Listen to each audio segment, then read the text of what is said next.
Erev Tov les Koulam, Erev Tov, et on revient dans notre étude du livre de Vaïkra, évidemment pour la réussite pleine et entière de nos soldats.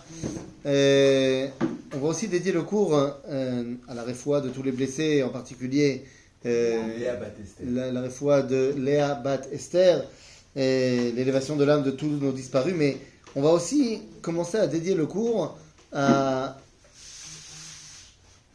pour que Akadosh Baruch Hu mette dans la tête de nos dirigeants la vaillance et la Gevura qu'on a besoin pour non seulement mener à bien cette guerre, la gagner et surtout prendre des très bonnes décisions après cette guerre. Amen, amen. Amen. Nous sommes... Pas trop rêver non plus, hein. Il faut pas trop rêver non plus. Ah non. Et pourquoi pas? Il faut rêver. C'est parce qu'il est fini, nos chers amis. Eh bien, on ne sait jamais comment les événements peuvent tourner. Belle vidéo. Et Vu, je te rappelle que jusque au matin, à 6h du matin, lorsque les parachutistes sont sur le mont des Oliviers, parce qu'ils viennent de gagner le combat de Givat Atarmoshet, il n'y a pas d'ordre de venir conquérir la vieille ville. C'était pas prévu. Et puis, qu'est-ce que Akadosh Baruch Hu a été mettre dans la tête des chefs d'état-major du gouvernement de dire « Allez, on y va !» Et quelques heures plus tard, le mont du temple est entre nos mains. Ça tient à pas grand-chose. Tu peux pas. C'est un truc qui était imprévisible avant. Et on aurait pu dire comme toi, mais faut pas trop rêver. Jamais on va revenir à Jérusalem comme ça, tout ça. Et puis on y est. De la même façon, ça tient à une voix la décision de créer l'État d'Israël malgré l'opposition des Américains. Car les États-Unis ont dit à Moshe Charet de ne pas créer l'État d'Israël, de bien donner le message à Ben Gurion que les États-Unis ne sont pas d'accord avec la création de l'État d'Israël. Et pourtant, ça tient à une voix et on décide d'y aller. Donc, je suis tout à fait conscient et d'accord avec toi que effectivement, notre direction depuis une bonne dizaine d'années, un peu plus, a fait toutes les erreurs qui nous ont amenés à aujourd'hui, puisque c'est eux qui étaient aux manettes tout le temps. Mais on ne sait pas comment les choses peuvent évoluer. Et on peut, être malé de fila, malé tikva, que Akadosh Baruch Hu leur mette dans la tête des bonnes idées. Amen. Amen. Amen. Bezrat Hashem. Amen. En tout cas, nous, on revient dans notre étude de Vaïkra. Nous sommes au chapitre 8, Perek Chet, Besefer Vaïkra. Ça avance. Toujours un parachat de Tzav. C'est-à-dire, et une fois qu'on arrive au Perek Chet, on passe à un autre cap. C'est-à-dire que jusqu'à maintenant, Parashat Vaïkra et Tzav jusqu'au Perek Chet, on a expliqué l'histoire des Korbanot, que ce soit dans la version Moshe ou dans la version Aaron, Parashat Vaïkra, Parashat Tzav. Mais en vérité, cette dualité des parachiotes, elle dure depuis longtemps. On a expliqué qu'il y avait deux façons différentes de transmettre la parole divine. Puisque lorsque Dieu se dévoile à Moshe et à Aaron, il dit Daberu el kol hadat bnei Israël. Rashi demande mais c'est Daberu. Vechi Aaron medaber. Alors kvar neemar ata tedaber. C'est Moshe qui est censé parler. Et là, Moshe shoel et Aaron ma shamata, ve Aaron shoel et Moshe ma shamata, ve Torah yotse mi ben shenehem. C'est-à-dire que lorsque Dieu se dévoile, il se dévoile à Moshe, il se dévoile à Aaron, et c'est la combinaison des deux qui amène à ce qu'on va enseigner au peuple juif.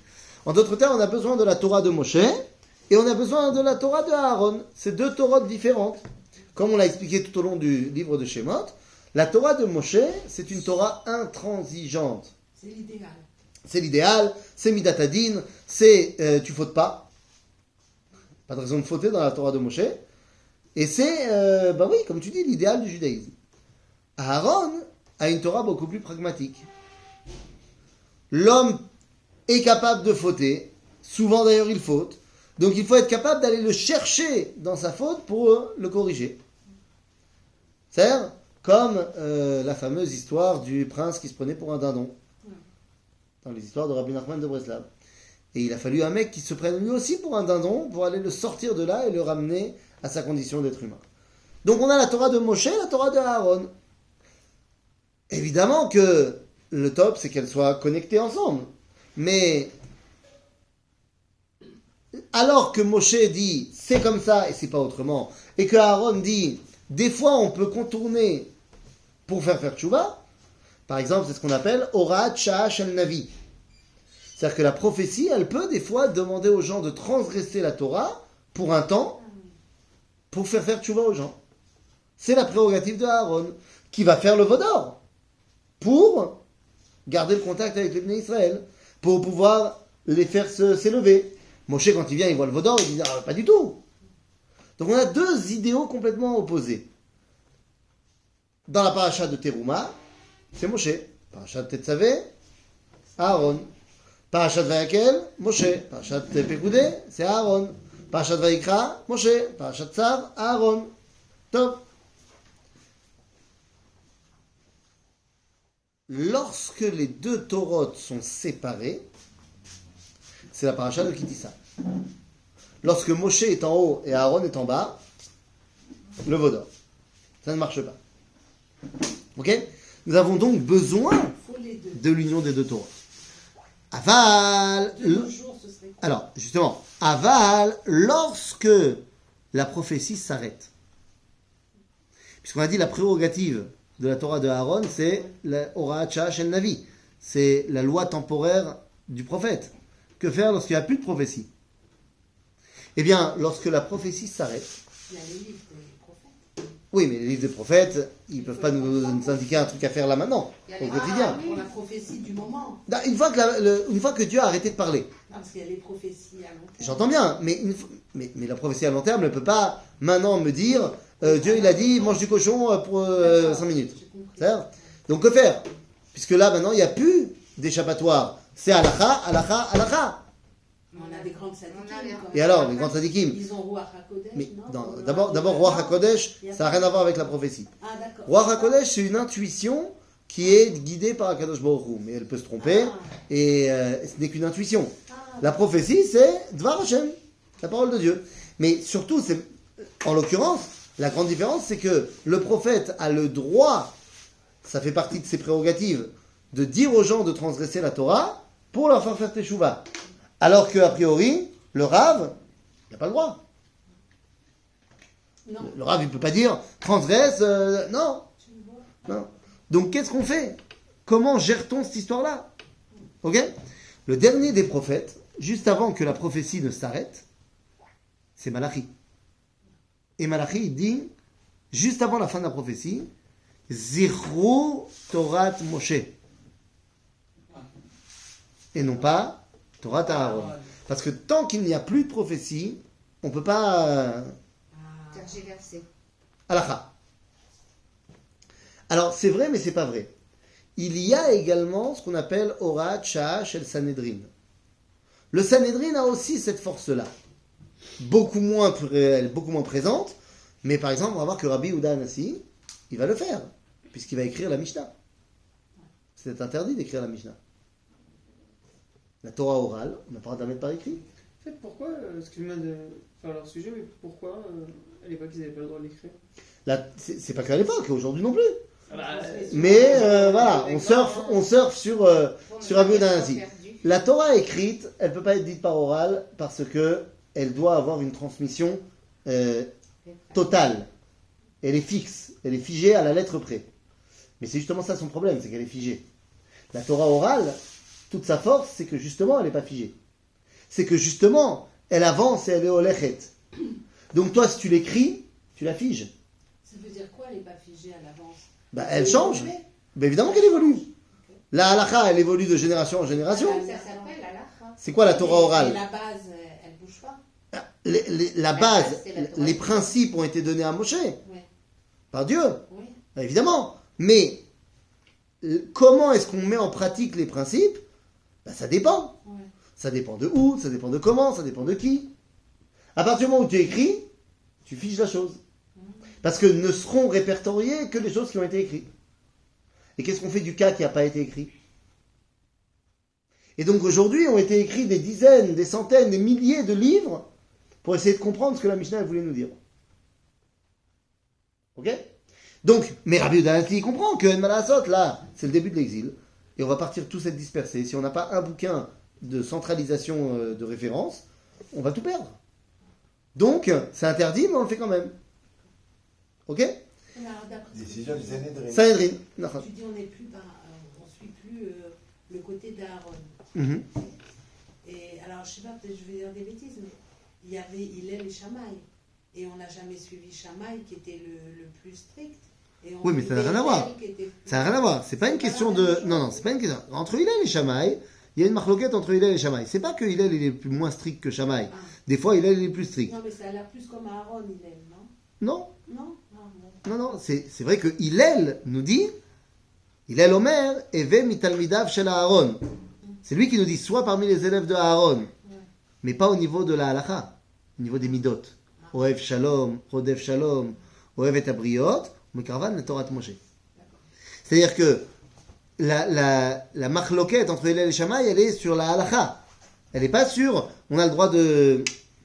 Le contourner. Maintenant, dès qu'il n'y a plus de prophète, et qu'il n'y a plus non plus de Sanhedrin, alors c'est terminé, là c'est où? C'est halakha, c'est où? Nachon. Alors comment on fait pour ramener ceux qui ont besoin de cette ouverture?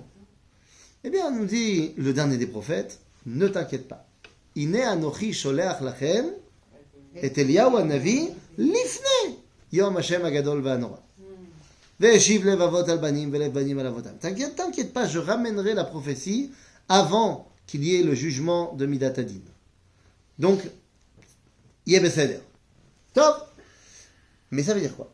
Ça veut dire que l'idée et l'idéal, c'est de réunir Torah Moshe. Désolé. Qu'est-ce qu'il a dit? Ah, ça reste de pas mal sonner ton truc. Hein. Il a dit quoi? Il dit C'est une alerte pour Ashkelon. c'est les Azakot. Ah, bon, je connais, ouais. Les Azakot. D'accord. Mais non, c'est mensuel. Et non, Alors, donc l'idéal, c'est l'union de Torah Moshe et Torah Aaron. Dans la paracha de Tzav, c'était Aaron, paracha de Vaikra, Moshe. Là, maintenant, dans le chapitre 8, on va réunir Moshe et Aaron. C'est-à-dire Aaron. C'est ça l'idéal en fait. Mais oui, oui. C'est pas Moshe. Non, c'est Moshe et Aaron. Mais, Ok? וידבר השם אל משה לאמור. קח את אהרון ואת בניו איתו ואת הבגדים ואת שמן המשחה ואת פר החטאת ואת שני האלים ואת סל המצות. Maintenant, Moshe va introniser Aaron et ses fils en tant que Kohanim. C'est-à-dire que c'est Moshe qui met en place Aaron. Donc on a l'union des deux. Ok? Mais alors comment ça va se passer cette intronisation? Donc prends Aaron, ses enfants, les vêtements des Kohanim et le Shemen HaMishra, l'huile d'onction. V'et kol ha'eda akel el petach oel moed. Rassemble le peuple tout entier devant l'entrée du Mishkan. Vayas Moshe ka'asher tziva Hashem oto. Vatikael ha'eda el petach oel moed. Et Moshe a fait tout ce qu'on lui a dit, et il a rassemblé le peuple juif devant Ohel Moed. Donc on voit bien que cette paracha fait suite à la paracha de Tetzavé. On a terminé en parlant justement de l'inauguration du Mishkan. Donc de quoi on parle? ויאמר משה אל העדה, זה הדבר אשר ציווה השם לעשות. Voilà ce que Dieu nous a dit de faire. ויקרב משה את אהרון ואת בניו ויחץ אותם במים. מה זה ויקרב? Les approcher Il les a approchés, mais ça nous fait penser à quoi aussi? au corban. Corban. Les Kohanim deviennent des korbanot. On va pas les tuer, mais ils deviennent l'apanage de tout Israël. Comme les korbanot à Tamid, qui sont pour tout Israël. Donc les Kohanim ont un statut maintenant très particulier. Donc on leur dit, ויקרב משה את אהרון ואת בניו, ויחץ אותם במים, וייתן עליו את הכותונת, ויחגור אותו באבנת, וילבש אותו את המעיל, וייתן עליו את האפוד, ויחגור אותו בחשב האפוד, ויפוד לו בו. וישם עליו את החושן, וייתן אל החושן את האורים ואת התומים. וישם את המצנפת על ראשו, וישם על המצנפת אל מול פניו את ציץ הזהב, נזר הקודש, כאשר ציווה השם את משה. Donc il l'a habillé de combien d'habits?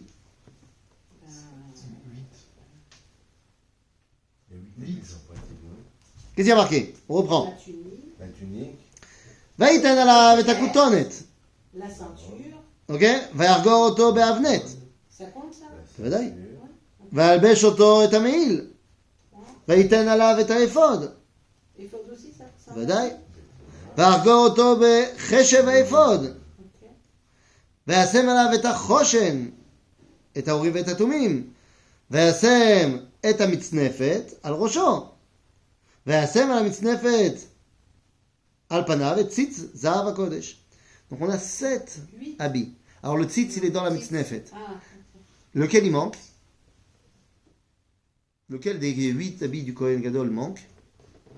Il manque les Mirnesaim. Ben, pourquoi? Parce que c'est l'autre sanoua de dire que Moshe il a mis le pantalon. Parce que en dessous du pantalon il y a quoi? Bah rien. Ben, donc il n'y a rien. ah, Il n'y a pas de caleçon à l'époque. il y a un Un caleçon. pantalon, C'est je le l'ai pantalon. entendu une fois caleçon. Ah oui, c'est un pantacourt en fait. Ça arrive jusqu'au mollet. Donc c'est un pantalon. C'est un gatkes comme on dit en yiddish. Alors peut-être que ça, il le met tout seul. Donc, ça, on n'a pas besoin de savoir qui le met. C'est d'accord. Ah ok, c'est par... C'est mais kvodo shel Aaron. C'est Mais alors tout ça, c'est tout neuf, ça n'a jamais... ça vient d'être Ça fini. vient d'être fini. Et là, on le met et on va lui mettre l'huile d'onction. Iné. Et les vêtements, ils ont déjà été Non, non, ils sont tout neufs. Vous avez été quoi? Ils ont été tissés. dédiés. Voilà, ils ont été dédiés. Alors c'est ce qu'il y a marqué ici. ויקח משה את שמן המשחה וימשח את המשכן ואת כל אשר בו ויקדש אותם.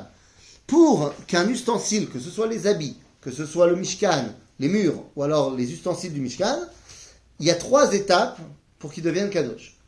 Première étape, il faut que lors de la confection, ça soit fait pour Avodat HaKodesh. C'est qui faisait Bah, des ça, personnes particulières? c'est ce qu'on a vu dans la paracha de Terumat et Tzavé, de Vayakel Pekoudé. C'est Betzalel ben Uri ben Chur le Mate Yehuda et Oliav ben Achisamach le Mate Dan. C'était les 2 responsables de projet de la création du Mishkan. Ah, Ils ont fait les habits. tout. Ah, est-ce que c'est lui qui a cousu? Je ne crois pas. Il avait des équipes. Il avait des équipes, mais c'était eux les responsables. D'accord? Bekitsour, donc ça veut dire que dès que tu veux que, d'abord, il faut que dans la confection, ça soit fait pour le service au Beth Amikdash. La kavana, Il faut avoir la kavana qu'on le fait pour ça. Deuxième étape, il faut mettre l'huile d'onction sur les habits et sur les ustensiles. Troisième étape, l'introniser au Beth Amikdash, le faire rentrer dans le Beth Amikdash. C'est ça? Sur les habits, mettez l'huile. Oui. Et trempez pas dans l'huile, c'est pas du tunisien, mais... Non, mais ça fait des taches. C'est un Cohen, il n'a pas le droit d'avoir un habit taché. On On va avait nettoyer dit. après, qu'est-ce qu'il y a? Hein? On nettoie après. Mais on avait dit que s'il avait une Les tache, taches il devait en s'en- Nettoie. Ça reste pas. Tu peux nettoyer, non? Ils mettent du calgon, ils mettent, je sais pas moi, Ariel, je sais pas moi. Ça? Maintenant, 2 secondes. Aujourd'hui, au Machon Amikdash, tous les ustensiles ont été faits avec la première étape. C'est-à-dire Bechavana, que ça doit être fait pour être utilisé au Beth Tout se Amikdash. cacher après. Tout se cacher. Ouais. Tout ce que j'ai après à utiliser, ils n'ont pas encore mis l'huile et ils n'ont pas encore rentré au Beth Amikdash parce qu'il n'y a pas de Beth Amikdash. Même la Et rampe, l'huile, etc. Ils ont pas c'est fabriqué spécialement aussi. c'est- Alors on saurait a priori comment le faire, Ah. mais la tradition juive elle dit qu'on n'a pas besoin de le faire puisque il y a quelque part Tzimtzenet de Shemen HaMishra de Moshe et quand il faudra la retrouver, on la retrouvera. On verra, maximum on en refera. C'est la Et de troisième quoi il étape. Là. décompose Ouais. Là, on est à la guerre, c'est la deuxième étape. Comment ça Et pour la venue du. Ah, je sais pas, toi tu sais déjà. Mais je sais pas. Non, non, j'ai écouté un cours de Yoel Benaroche. Ok. Il a dit quoi? Il a dit la première étape, c'est d'être. J'espère que je dis pas de bêtises par rapport Non. à ce qu'il dit, je sais pas. Redire. Bah, vas-y, dis. Tu Bah, sais quoi? que la première étape, c'était donc d'habiter dans la terre de. Non, d'avoir un commandement d'avoir un Médina qui. Ok. Voilà. Ok, donc on a un état. On a un Voilà. état, voilà un état. Et Deuxième le étape. deuxième, c'était la guerre, Ok. et on est en pleine guerre. Et donc la troisième, c'est le Mashiach, il construit le Beth Amikdash. Ça, Il a dit ça. Il a dit que Ah, Israël, il disait. j'ai compris ce que tu dis. Ah, Il y a, je pense qu'il a fait référence à ça. Il y a 3 mitzvot qu'on a reçus quand on rentre en Israël. Ok, 3 mitzvot chez Nitztavu Israël Beknisatam Laaretz. La première, la Hamid Melech, c'est-à-dire de mettre en place une souveraineté. ouais. Donc c'est un État. Deuxième, Milchemet Amalek. Il a Il dit, dit, c'est ce voilà, qu'on veut. il a fait. Et troisième, c'est quoi? La Livnot Bet construction, Amikdash. voilà. Donc si c'est à ça qui fait référence, effectivement, on a créé notre État. Là, on se bat contre les forces du mal et Amalek. Et Bezrat Hashem, après, on construit le Beth Amikdash. Bezrat Hashem. Faut pas trop rêver. Amen. Si, faut rêver, Makara. Amen, que tu fasses. Et si on n'avait pas rêvé, on n'aurait pas eu l'état Eh d'Israël. Kéromim, comme on dit. Nachon. Aïno Kecholmim. Voilà. Exactement. Tov. Ok. Donc, Shemen HaMishra, Nezar HaKodesh, ça va. ויז ממנו על המזבח 7 פעמים, וימשך את המזבח ואת כל כליו, ואת הכיור ואת קנו לקדשם. Moshe a aspergé le misbéach et tous les kélim 7 fois avec Shemen HaMishra. C'est-à-dire, nous dit... Pourquoi a été fait cette... qu'est-ce qui est la composition? Tu sais, ce qu'il y avait comme huile comme, C'est de l'huile d'olive. C'était plus Ah, que l'huile d'olive. Ouais. Mais on a l'impression à froid extra vierge. Nous dit Rashi, que sur le verset Vayaz mimeno ala mizbeach, lo yadati echan nitztava be'azaot alalu. Tout le reste, je sais d'où Moshe il a reçu les ordres de faire. C'était un parachat Tetzavé. Mais là, il dit, je sais pas. Je sais pas d'où Moshe il a sorti qu'il fallait asperger 7 fois le mizbeach. En fait, si on sait. Et Rashi aussi, il savait. Mais ça, on verra un peu plus tard. Et pourquoi il dit ça alors? À chaque fois que Rashi dit Lo Yadati, c'est pour nous expliquer quelque chose de très profond. Qui veut cacher quelque chose de très profond qu'à son époque, on n'est pas prêt à entendre. C'est ça? Mais on va voir. הנה. ויצוק משמן המשחה על ראש הארון וימשך אותו לקדשו. זה la tête de Aaron. ויקרב משה את בני הארון וילבישם כותונות ויחגור אותם אבנת ויחבוש להם מגבעות כאשר ציווה השם את משה. Donc là pareil, Moshe habille les enfants de Aaron. C'est qui les enfants de Aaron? Tamar et Lazare. C'est tout? Ah non, il y en a 4. Ah, il y en a Ah, il y en avait un vieux. Et eux, C'est encore là. C'est-à-dire donc les 4 Kohanim, Moshe leur met les habits. Quels habits? Ben là encore, on ne parle pas des Mirknesaïm pour les mêmes raisons, mais la tunique, la ceinture et les chapeaux. C'est tout. Les autres Kohanim, ils n'ont pas d'autre chose. Ok? Bessel. Mais là, il n'aura pas mis l'huile. Si. Il a mis l'huile aussi. Où est-ce que c'est marqué? Ah oui, alors. Non, il n'y a pas marqué. Non, c'est pas marqué. Ça va être marqué. Bon. Ça va être marqué, on va le voir tout de suite. Tiens, on va le voir. Si je ne me trompe pas. On Ah passe non, au parce que là, on parachat. passe au taureau là, qui fait avancer. Après, on passe au parachat. Ouais. Vagadesh et parachat. Ouais. Attends voir. Peut-être qu'ils sont pas loin. Ah, tu as raison. Tu as raison. C'est ma faute. C'est moi qui ai tort.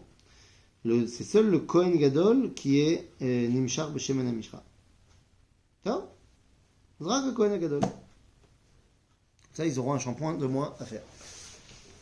בסדר? יאללה. ויגש את פר החטאת ויסמוך אהרון ובניו את ידיהם על ראש הפר החטאת. וישחוט ויקח משה את הדם ויתן על קרנות המזבח סביב באצבעו ויחטא את המזבח ואת הדם יצק על יסוד המזבח ויקדשהו לכפר עליו. Donc korban khatat pour mettre en place les kohanim, comme tous les khataot, on met le sang aussi à la mizbeach, karnot à mizbeach, comme on a vu dans le début de la paracha. ויקח את כל החלב ואת כל הקרב ואת יותר את הכבד ואת שתי הכליות ואת חלביהן ויקטר משה המזבחה. Donc tous les parties intérieures, machin, Moshe va emmener sur le mizbeach, ואת הפר ואת אורו ואת בשרו ואת פרשו שרף באש מחוץ למחנה כאשר ציווה השם את משה. Là, c'est Moshe qui fait le. C'est Moshe qui fait tout. Qui fait tout. Il intronise les Kohanim, hein? Il n'a pas les habits Non. pour. Moshe, il a tellement de proximité à Dieu qu'il n'a pas besoin ni d'habits ni de moment spécial pour rentrer dans le Mikdash. D'accord. C'est Moshe.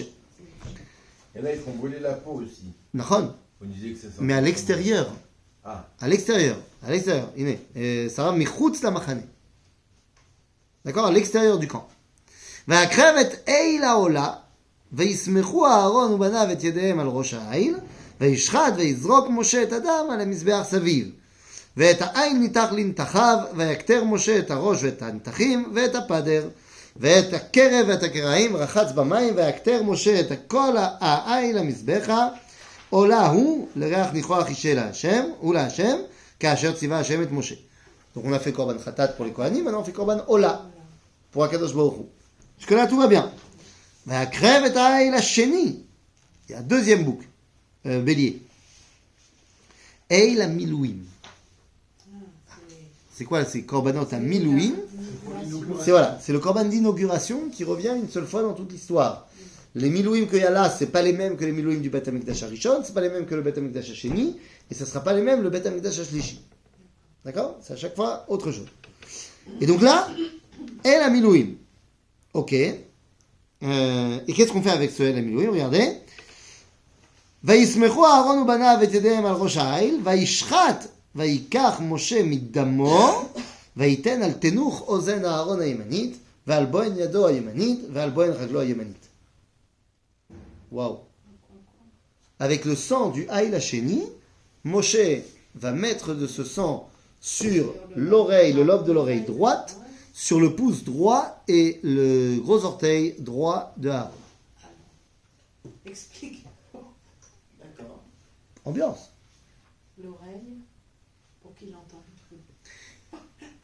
C'est exactement ce qui se passe également dans certains temples Shaolin, où on va également mettre le sang sur l'oreille droite, le pouce droit et l'orteil, le gros orteil droit, pour éveiller les forces et les chakras. Bon, alors peut-être qu'on a été copié. Oui. Ou alors, peut-être que nous on a copié eux. Non, Non, c'est c'est eux qui ont copié. Ou alors peut-être qu'ils n'ont pas copié, peut-être qu'ils sont venus à la même conclusion. Oui, parce que les enfants d'Abraham, il y a une partie. Certes, mais les enfants d'Abraham, c'est bien avant les. Oui, je suis ces d'accord, mais parties-là. ils ont pu avoir tout. Ouais, peut-être qu'ils sont arrivés simplement à la même conclusion. De quoi on parle? Adam, za nefesh, za koach. Ayamin, dans l'homme, c'est la partie qui est active, par rapport au small qui est plus receveur. Donc, on veut pouvoir te donner la force d'agir. Donc, d'abord, avant de pouvoir agir, il faut que tu entendes. Il n'y a pas de netina bli kabbalah. Donc, kodem kol a ozen hayemanit, et ensuite le merkaz de l'action, les mains, et ce qui te permet d'avancer dans le monde, le pied. C'est ça? Mais le pouce, pourquoi le pouce? C'est un chazak. T'as déjà fait un bras de fer chinois? Oui, Chazak. d'accord. Non, qu'est-ce qui détermine mon action en tant qu'homme? C'est un pouce. Qu'est-ce qui me différencie de l'animal? Le pouce. Ah non, les gorilles, ils ont aussi le pouce, les bonobos, ils ont aussi le pouce. Nahon. Faire l'opposition. Nahon. La particularité que l'homme a de pouvoir avoir une perception des objets, c'est la particularité qui va être permise par le pouce opposable. J'avais entendu une fois un cours où il disait la main c'est yad, et quand on fait le pouce avec, comme ça fait yad. Donc le pouce ce serait le yud, et il disait après. Où on fait yad? Le yud et après Le dalet. le dalet. Je vois pas très bien le dalet, moi. Mais... Faudra que tu m'expliques comment on fait. Ouais. Je sais pas bien redire les choses en fait. Qu'est-ce qui me fait les animaux? Parce que peuvent- ça, tu disais, ils peuvent pas tenir. Ils peuvent pas tenir les objets. Un cheval, bon, je vais- D'accord, un singe, il peut le tenir. Alors le singe il peut tenir, mais il n'a pas la même perception. Il n'a pas l'opposition. L'opposition, le pouce opposable. Il peut Il pas peut faire la tenir, balance. mais il peut pas faire comme ça. Ah non? Il peut tenir des choses, mais comme ça c'est plus compliqué. Ok.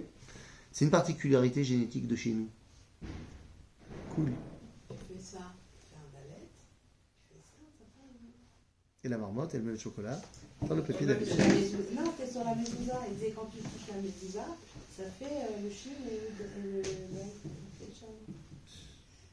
C'était beau, et puis il y a 14 fanons. J'en fais tout un truc avec ça. Donc Fais-moi. peut-être le yud, c'est important. Le yud, Ashrenu matov kelkenu. Top, chier, moi je vais pas aller contre un cours de yad. Bezalel. ויקרב את בני אהרון ויתן משה מן הדם על תנוך אוזנם הימנית ועל בוהן ידם הימנית ועל בוהן רגלם הימנית ויזרוק משה את הדם על המזבח סביב. Donc on ne fait pas que ça à Aaron, mais également aux enfants.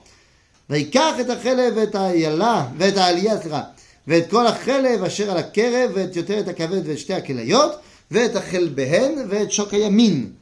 ומסל המצות אשר לפני השם לקח חלת מצה אחת וחלת לחם שמן אחת וקיק אחד וישם על החלבים ועל שוק הימין.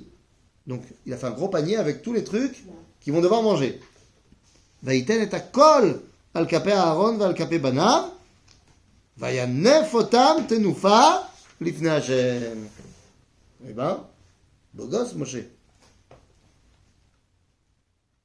Il prend tous les trucs qu'on va devoir manger, les matzot, les parties de l'animal qu'on va manger, machin, il les met, peut-être sur une assiette ou sur un panier, il les donne à Aaron et à ses enfants, et après, ou menif otam.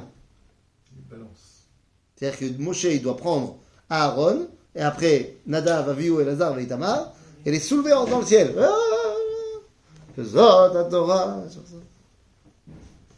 Donc, un, ça veut dire que Moshe, il doit être mastok. Et deux, ça veut dire que Aaron Banav est mamash comme korbanot mamash. Comme Anafat à korbanot, mamash bamikdash. D'accord? Et je pense que ça devait être un petit peu, comme on dit que c'est Moshe qui a monté le Mishkan, mais il s'est monté tout seul. D'accord. Donc là, on est dans une dimension. Ah, certainement que Akadosh Baruch Hu, il a aidé Moshe, bien sûr. Ou alors, Moshe, il est fort.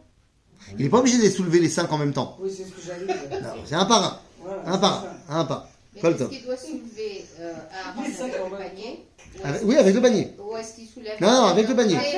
Avec le panier. Ça fait quand même un certain Eh, point. n'est pas Moshe qui veut. Voilà, Eh, exactement. Moshe, tous les matins, c'est 2 sortes de muscu, attention, hein, faut pas se tromper. Eh oui. ויקח משה אותם מעל כפיהם ויקטר על המזבח על העולה מילואים הם לריח ניחוח אישהו לשם. ויקח משה את החזה והניפהו תנופה לפני השם מאל המילואים למשה היה למנה כאשר ציווה השם את משה. Donc Moshe il mange le chazé. Normalement c'est le Kohen qui mange et chazé et shok hayamin. De toute façon, Mais là, là- il fait le rôle de C'est-à-dire qu'il y a une participation. C'est-à-dire que les Kohanim, ils mangent le choc, la cuisse, mais Moshe, il mange le chazé, il faut chez Makom Alev. Parce que le cœur, il est encore dominé par Moshe. Ok, c'est pour montrer à Aaron comment ce qu'on doit faire. ויקח משה משמן המשחה ומן הדם אשר על המזבח ויז על אהרון ועל בגדיו ואת בניו ועל בניו ועל בגדי בניו. הנה, tu vois, je savais que c'était marqué. Vous m'avez fait douter de moi. Vous m'avez fait douter de moi-même et je me suis auto-corrigé alors que j'avais pas besoin.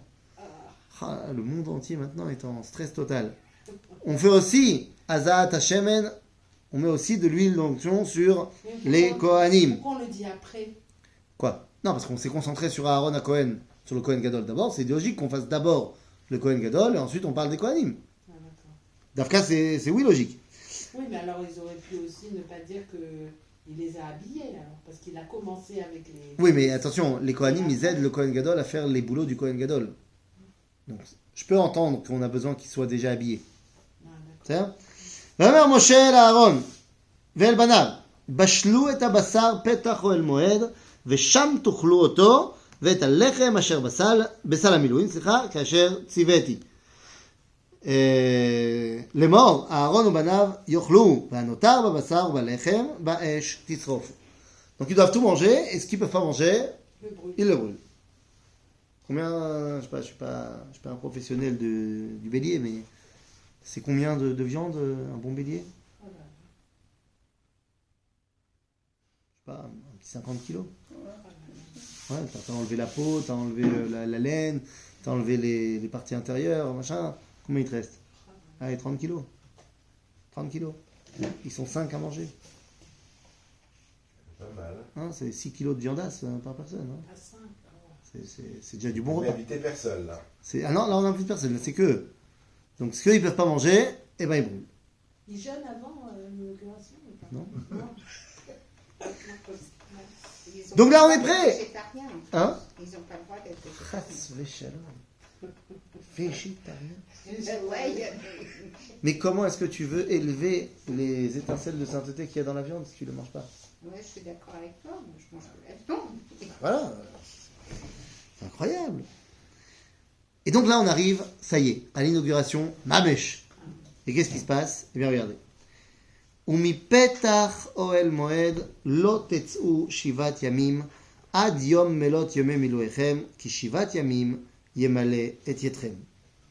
Mais qu'est-ce que c'est que cette histoire? On leur demande de ne pas bouger de Oel Moed Sheva Yamim. Ils se sont rendus impurs ou quoi? Non, ah, t'as raison que un mec qui est impur, on lui dit de pas venir. Mais là, on lui dit pas de pas venir, on lui dit de pas bouger du Oel Moed. Est-ce qu'on connaît quelqu'un comme ça qui est mis de côté pendant 7 jours? Oui, le Kohen Gadol avant Yom Kippour. Exactement. Le Kohen Gadol avant Yom Kippour, 7 jours avant Yom Kippour, on le met à part. Ben, ça vient d'où? Ça vient de là. Shavlam. Ma Sipurpo. Comment elle s'appelle la paracha suivante? Shmini. Et il y a toute la dualité entre le monde du 7 et le monde du 8. Alors, qu'est-ce qu'on est en train de faire là? Le Beth Amikdash, l'inauguration du Beth Amikdash, du Mishkan, c'est la réalisation du projet du monde. Parce que je vous rappelle que quel était le projet de la création? Chaque jour de la création a un projet. Une réalisation, une observation et une conclusion. Le projet du premier jour, c'était la lumière. Réalisation, observation, conclusion, chaque jour a un projet, une réalisation. Pour ce qui est du 7e jour, il y a un projet. Mais il n'y a ni réalisation, ni observation, ni conclusion. Il y a marqué Vaïcha, Vaïchulo, Shamayim Vaaretz V'chol Tzevaam, Vaïechal Elohim Bayom HaShavim Melach Torah Asher Asa. T'as arrêté? Vaïshbod Bayom HaShavim Kom Melach Torah Asher Asa. Vaïvarech Elohim Et Yom HaShavim Vayekadesh Oto. Quel est le projet du 7e jour? Kedusha. Quand est-ce qu'on y arrive? Au Beth Amikdash. Donc le Beth Amikdash, le Mishkan, l'endroit où la Kedusha, Mishkan, chez Ushochen Betocho, c'est la réalisation du 7e jour. Donc une fois que tu as réalisé le projet du 7e jour, qu'est-ce que tu fais? Ben, de la même façon, quand tu avais réalisé le 6e jour, tu es passé au 7. Ben, une fois que tu as fini le 7, tu rentres dans le 8. Donc le Beth Amikdash, le Mishkan, c'est un autre monde. C'est un autre monde. C'est un autre monde. Quand tu rentres dans le Beth Amikdash, tu rentres dans un autre monde. Qui est le monde du 8. On rentre dans la dimension 8. Voilà. Mais tout le monde, tout le peuple ne rentre pas. Tout le peuple ne rentre pas au Beth Amikdash. Enfin, quoique ils peuvent. Dans cette dimension. Ben, dès que tu vas au Beth Amikdash, tu y es. Rentre. Évidemment, tu n'y es pas pareil quand tu rentres dans le Kodesh. Et tu n'y es pas pareil quand tu rentres dans le Kodesh HaKodashim. C'est encore plus. C'est-à-dire, et c'est pour ça que pendant 7 jours, on lui dit, avant de rentrer, 7 jours. On veut que tu te remplisses de 7. Parce que certes, dans le Beth Amikdash, tu es dans le 8. Mais le monde, il n'a pas encore atteint le 8. Et donc toi, tu vas aller faire des petits sauts dans le Beth Amikdash pour puiser cette force-là et la sortir pour la mettre en pratique chez nous. On dirait que c'est comme le Shabbat. Le Shabbat, c'est Me'ein Olamaba. C'est un petit peu comme si. C'est l'obidiouk, c'est un peu comme si. Mais c'est comme le Kohen Gadol qui rentre dans le Kodesh HaKodashim à Kippour. Pourquoi il rentre? Pas pour y rester. Il rentre pour en sortir. Pour donner au peuple juif toute la force qu'il a prise quand il est rentré dans le Kodesh HaKodashim. Et donc pendant 7 jours, on va le former à ça. Et on va l'ashbiya auto. On lui fait prêter serment que quand il rentre dans le Kodesh HaKodashim, il ne change rien de ce que les rabbins lui ont appris. Mazé mashbiim auto, milashon sheva. Le mot l'ashbiya, le faire prêter serment, ça vient de la racine sheva. Parce qu'on sait qu'il va rentrer dans le monde du Shmon et il ne veut plus ressortir. Non, reviens chez nous. C'est-à-dire que là, les Kohanim, ils vont rentrer dans une autre réalité. À tel point que là-bas, ils sont habillés en chatnez. On n'a pas le droit de mettre du chatnez. Mais les habits des Kohanim, c'est Tsemer ou Pishtin Yardan. On n'a pas le droit de verser le sang Shabbat. Et pourtant, on fait les korbanot Shabbat. Donc c'est-à-dire que quand le Mashiach viendra, enfin quand on sera dans le 7, On est dans le 7 là. là on est dans le 7. Mais pourtant on suit pas... Je suis la Torah. Oui, mais on mélange pas les... Parce que je t'ai dit. Parce qu'on est dans le C'est dans le Beth Amikdash qui mélange. Le Beth Amikdash c'est le 8. Oui, ben voilà, mais quand on sera dans le 8, Ah bah quand on on sera aura dans le 8. d'autres choses alors. Nous dit le Rambam, Gam, Dans le 8. nous dit le Rambam, que l'Atid Lavo, Shum Davar lo mishtane baTorah. La Torah, elle reste la Torah. Toutes les mitzvot, elles restent, la halachot, elles restent, kol tov. Cette chénie, la Gemara dans Maseret Nida, elle dit que l'Atid Lavo mitzvot betelot. Nous dit le Rav Kook, parce qu'il y aurait une marloquette entre la Gemara et le Rambam, il dit non. Toutes les mitzvot, elles restent. Aval, elles sont betelot. Pas qu'elles sont annulées. Elles sont comme batel beshishim. Elles sont là. Mais elles sont betelot par rapport à la grandeur qui va nous être révélée. D'accord? Donc ça veut dire qu'effectivement, le monde du 8, c'est un monde qu'on ne connaît pas. Ceux qui ont été au Beth Amikdash, ils peuvent parler, mais j'en connais pas. C'est-à-dire? Donc, כאשר עשה ביום הזה, ציווה השם לעשות לכפר עליכם. ופתח אוהל מועד תשבו יומם ולילה 7 ימים. ושמרתם את משמרת השם ולא תמותו. כי כן צוויתי. Voilà ce que j'ai reçu comme information. Voilà ce que vous devez faire et ne pas mourir. Ben oui. Ouais. Parce que, a priori, tu rentres dans le 8, tu reviens pas. Ça s'appelle mourir chez nous. Quel avalo. Voilà ce qu'il faut que tu fasses pour que tu restes rattaché. ויעש אהרון ובניו את כל הדברים אשר ציווה השם ביד משה. מה זה כל הכבוד? להגיד, nous dit Rashi, שפחם שלא יטו ימין ושמאל. Genre, כל הכבוד à Aaron que t'as obéi à Moshe. Comme si Aaron, il avait tendance à pas obéir à Moshe. Ben oui, il y avait un risque que quand il rentre dans l'univers du Beth Amikdash, ils disent à Moshe, c'est pas ton... C'est à moi. Quand on sera au Beth Midrash, ça sera toi. Au Beth Amikdash, c'est moi. Maintenant, il a accepté aussi la formation de Moshe au Beth Amikdash, au Mishkan. Et donc enfin, la Torah de Aaron et la Torah de Moshe peuvent coexister et on peut arriver maintenant à l'inauguration effective du Mishkan devant tout Israël avec le drame qui va en découler dans la paracha de Shemini que nous commencerons la semaine prochaine.